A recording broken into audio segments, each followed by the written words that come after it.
শ্রাবণ মাস পড়ে গেছে আর দেখো দেখতে দেখতে প্রথম সোমবারও পেরিয়ে গেল।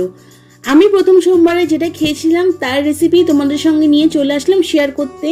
আমি খেয়েছিলাম সাবুদানার খিচুড়ি আর এত ইয়াম্মি হয়েছিল কি যে বলবো।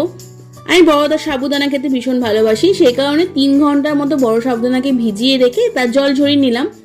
এদিকে কড়াইয়ে একটু ঘি আর তার সঙ্গে জিরে ফোড়ন দিয়ে নিজের পছন্দ মতো সব সবজি মানে গাজর, বাঁধাকপি, আলু, পটল, চাইলে ব্রোকলি, ফুলকপি যা খুশি দিতে পারো, নুন আর একটু জিরে গুঁড়ো দিয়ে একটু নরম নরম করে ভাজা হয়ে গেলে ভিজিয়ে রাখা সেই সাবুটা জল ঝরিয়ে দিয়ে দেবে।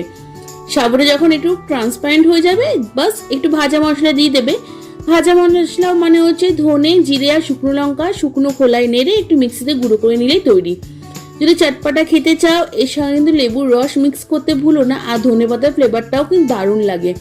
বাড়িতে ধনেপাতা ছিল না তাই এটাকে আমি স্কিপ করেছি, তোমরা না স্কিপ করে এটাকে ইউজ করতে পারো।